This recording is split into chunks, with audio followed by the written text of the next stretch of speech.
Welcome to Easy Email Marketing. I'm your host, Yael Keown, mum, FIFO wife, MBA, coffee lover, survivor superfan, and creator of the email experience. In Easy Email Marketing, you'll benefit from my nearly 20 years experience, where I'll be teaching you all the tips, tricks, and insider info on how to create feel-good, non-spammy experiences for your subscribers. Let's get stuck in. Welcome back to Easy Email Marketing. I'm your host, Yael Keown, and today is a fun one where I'm going to stare into my crystal ball and make some predictions about where email marketing is going in 2025. Well, it's fun for me anyway because I love, coming up with these creative ideas and thinking about how are people using their emails. So I have based this around what I've seen happening in my clients' inboxes and what they've been doing. I have, I'm basing this on what I see email marketing software updating. So make sure you check out the episode 120 where I talked about some of the email software updates, and a lot of that, influencers, they're obviously looking into what people are doing, and so the changes that I'm seeing them make has influenced this as well. So I've come up with 7 different predictions, which I'm going to share in this episode. And then I thought, I'm going to try to back this up with some statistics as well. So I went and did some digging around some statistics, and it was awesome to see that a lot of what I was predicting is reinforced by numbers. So a fantastic report, which I found was done by Forbes, and they've released an email marketing statistics report in the last few months. So I'll link that in the show notes. But first, I just want to say that email marketing is not going anywhere. It is more important than ever. It is more powerful than ever. And the statistics in this report really show that. A quick whip around is that 88% of people check their email every single day, that half of marketers see email marketing as their most impactful channel. And when you think about how many different marketing channels there are out there, they see email as the most impactful. People are 3 times more likely to make purchases from email marketing rather than social media. And 50% of people say they buy from a marketing email at least once a month. And return on investment is still sitting strong at $36 for every dollar spent. So email marketing is something you need to continue to prioritize. And if you haven't prioritized it yet, get on it. So take this as your reminder. Okay, let's get stuck into my predictions. So prediction number 1 is that deliverability monitoring is more important than ever. So back in February, Google and Yahoo announced their email authentication changes, and that all came into effect, and hopefully you covered that all off. But personally, I have seen trends for deliverability challenges and deliverability decreasing with a range of service providers. So I am not sure if this is because people are hitting that spam report button a little bit more freely, or just a lot of the metrics are changing. Outlook and Hotmail are particularly nasty for this, and they don't provide a lot of tools in order to really, try to get back on track. And often, anytime you look up, why are my emails not getting delivered, they all just say the same thing. They give that generic deliverability advice, saying don't send to people that didn't sign up to your list and all of that kind of thing. And it's like, well, no, I didn't. I do all the right things. I've done all the authentication stuff. But still, sometimes things can go wrong. So in the last episode 121, I spoke about the 3 must-do end-of-year tasks, and one of them is deliverability monitoring and looking at your deliverability. So make sure to check that out. And that told you roughly what you need to do just to make sure that everything's okay. But we just need to make sure you are looking at this on a regular basis because it can change in an instant. So if you're not monitoring your numbers, following virtually every email, you need to be doing it, because if something changes, you want to be onto it as soon as possible. Okay, prediction number 2 is attention must be grabbed quickly. According to that same Forbes article, emails have an 8-second average viewing time. 8 seconds. We are not sitting here reading emails in depth. So perhaps if you write a really beautiful letter, people might sit there and read those ones out. But a lot of people won't. So we need to make sure we grab attention quickly. So of course, the subject line is crucial for this. I think adding elements like a too long didn't read section right at the top or right at the bottom is fantastic for this. Adding a PS, which summarizes the email or gives a clear call to action again, is really, really important. In fact, the PS is, I believe, the second most read bit of content in an email. And making sure any call to action banners are right at the top. So making sure people can get an essence of what the email is about quickly. Making sure it's scannable. You've got nice headings, short, sharp sentences, dot points, reinforcing imagery, GIFs, whatever it is that grabs attention quickly and helps people go, yes, I want to read more. Now, I will add a caveat to this in that sometimes going the opposite way can really help you as well. And I'll go into a bit more into this in the last prediction, but sometimes it just means standing out as well. So if everybody is doing the big flashy gifts and the big emojis and that sort of thing in the industry, maybe you stand out by doing something a little bit different. So it doesn't have to necessarily be the flashiest, but it has to have really clear, concise language and be really tailored to your audience. Okay, prediction number 3 is engagement is more important than ever. So get creative. And both of these predictions, attention must be grown quickly and engagement is more important than ever. But both of these impact your deliverability as well, right? So obviously, if people are opening your emails because you've got their attention, if they're reading your emails because you've got their attention, and then if they're engaging with your emails by clicking and replying, etc., that all sends great deliverability signals and helps your deliverability. Now let's focus specifically on engagement. So when I'm talking about engagement is making sure your emails are not always this one-way street. We want people to do things. So of course, traditionally, often we send things out. We say, click to read this blog post or click to purchase, click to shop now. But we want to make sure we're adding in additional interactive elements that help people take action when they're not necessarily always in that buying or reading an in-depth article frame of mind. So a great easy way to do this is by adding little clickable polls within emails. By people can click an answer and it will take them through to a particular web page. You could add in surveys. MailerLite surveys block is amazing for this, and it can be as easy as asking them to give like a rating on something, or it could be asking a question.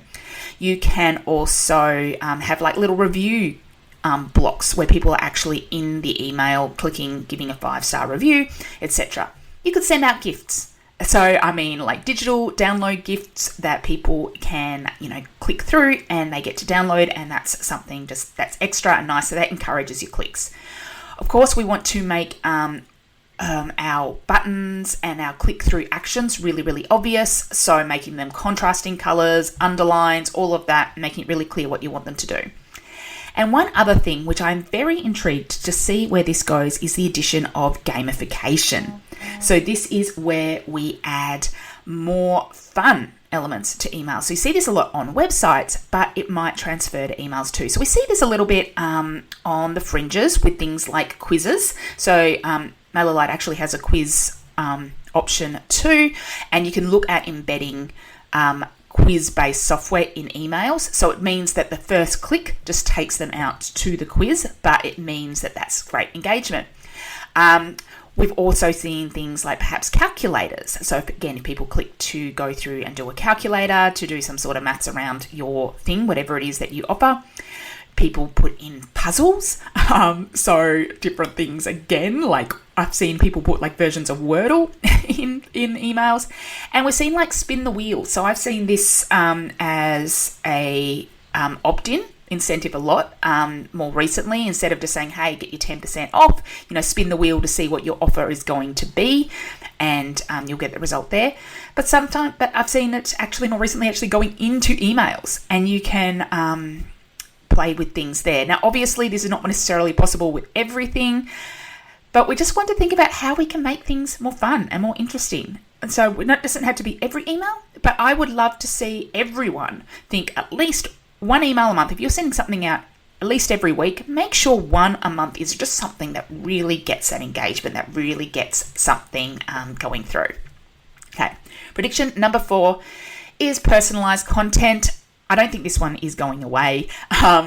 There is no doubt about it. As I said, inboxes are busy and that attention must be grabbed quickly. But having personalized emails actually increases open rates by 26%. So again, personalized content coming in strong. So this is not just about adding someone's first name to the opening, because everyone does that. I'm talking about using their name throughout and even using other fields in the body of the emails. So if they select what type of business they have, for example, I could create a sentence in my email that says, okay, you would say your e-commerce business or your service-based business. So you can do it at that level. But you can also do it at a full content block level in many pieces of software too, where you can say if they are a customer, show them this content block. If they're not a customer, show this content block, and they will alternate which one they see. Klaviyo even takes this up a notch where you can make these content blocks universal, so you can easily update them at any time and have them across all your automations. So adding these elements makes them feel a lot more personalized, and your subscribers will really notice the difference. And even if you can't do it hugely across, within emails, you can look at splitting up your automations on flows based around what you know about people. And if you're concerned, if you're like, I don't know enough information about my subscribers to add this detail, well, ask.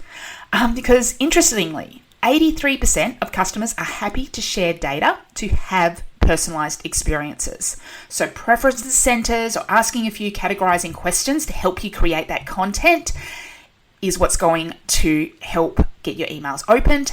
And I'm a firm believer that if someone sees that you're asking a question that is genuinely seeing about, I only want to send content that is relevant to you, they are more likely to prioritize your emails and open them because they feel like they're being heard and they don't feel like they're not being mass marketed to as much. Okay, prediction number 5. And this one should not surprise you.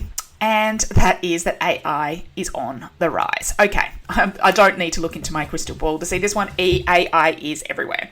I went into detail in this on episode 120 with the email marketing software changes and spoke about a lot of the ways that email marketing software is adding AI into the picture. So, in fact, 47% of email marketers say they use AI when creating their campaigns. Now, this takes a number of different forms. Of course, the most obvious one we think about is writing your content. And now this is not just being within ChatGPT or something like that, is people are writing the emails and getting, within the email marketing software, getting email content written for them. It's also impacting email design. So putting in a few brand elements, you can ask the software to design email templates for you. A great area, which I think is really, really helpful, is subject line optimization. So you can put something in and see what other options it creates for you. There are also automation builders, etc. So you can say what you want an automation or a flow to do, and it will just build it for you. And there's also things like the predictive content. So we spoke about personalized content in terms of learning about people, but there's actually predictive stuff too. So predicting when people will open emails, so your send times, when they are more likely to place their next order, what products they're interested in. So they have little AI calculations in the background that are calculating these for you, and you can use that data to set up different automations or place content in your emails. But with all of these, of course, you must review it. So with the content, etc., you still need to make sure it sounds like you, that it's still really all, it is still speaking about what you want to speak about.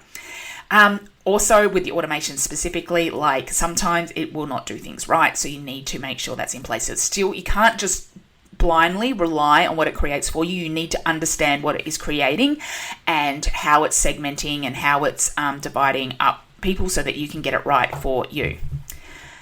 So prediction number 6 is actually still on the theme of AI, but AI in the inbox. So AI is also going to impact the way people read the emails.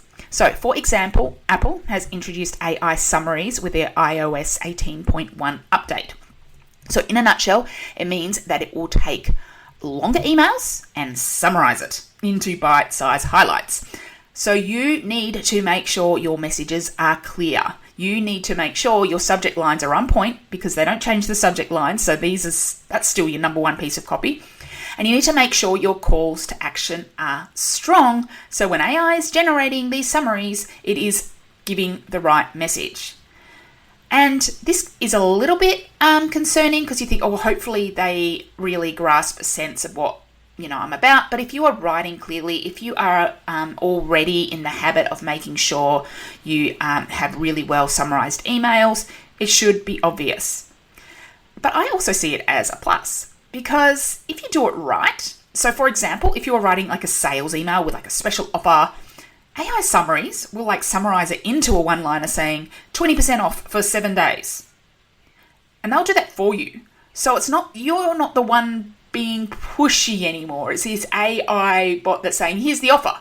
So all of a sudden you're not relying so much on, making that big flashing sign at the top.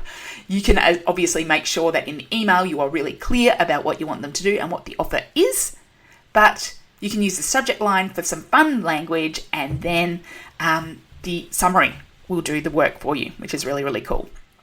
Okay, so AI summaries are going to be interesting to see how that impacts click-throughs, etc., and how we as email marketers can work with that to make sure that the AI is creating great summaries for us.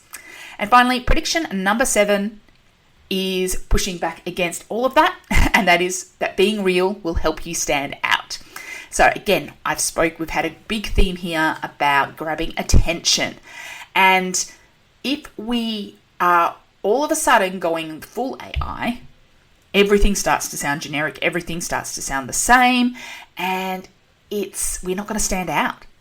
So please use AI as a tool for inspiration, to help you get ideas, to help you edit if you need to, or condense into those dot points, to help you come up with some fun plays on words or analogies, etc. But please do not lose yourself or your brand identity in the process. My biggest tip around this is to read it back out loud to yourself and ask, does it sound like you? If it doesn't, need to go through and re-edit it. AI is notorious for making emails in particular, this really formal language because they think, email is like this, formal professional medium, but it's not. It's a conversational medium. So we still need to sound like you. So we don't want it polished perfect. Because if everything out there on the internet is polished and perfect and it sounds like this big professional brand, people lose that connection to you as a small business owner, and that's your biggest strength. So we've got to play this little balance, right? So don't think you need to play the full AI game. Definitely there are some tools which are amazing and will help you. Like I love the predictive stuff. I love things like subject line optimization, and I love it for ideas and even sometimes just giving me a starting point. But please make sure it still sounds like you. Okay, so quick recap on all those predictions is number 1, deliverability monitoring is more important than ever. Number 2, attention must be grabbed quickly. Prediction 3, engagement is more important than ever. Prediction 4, personalized content. Prediction 5, the AI rise will continue. Prediction 6, AI in inboxes needs to be a focus. And prediction number 7, being real will help you stand out. So as you can see, email marketing is not a dying art. It is becoming more important than ever, and the technology behind it is advancing almost faster than we can keep up with. So if you are thinking of it as just email newsletters or sales promotions, then you are really missing out. If you are ready to make a restart, or just want to optimize what you are using now, one great first step I can highly recommend is my free Get Started with Email Marketing course. This includes almost 2 hours of video trainings divided into bite-sized chunks, and you can take action today. So you will understand what email marketing really is. You'll get the 8 steps to implementing your email marketing strategy and have all your burning questions answered, like through my FAQ section, things like when's the best time to send an email and how to know if I'm doing any good, etc. And yes, this is even for you if you have an established email list, because you may have missed a few crucial steps. So you can grab that today at yaokeone.com/start.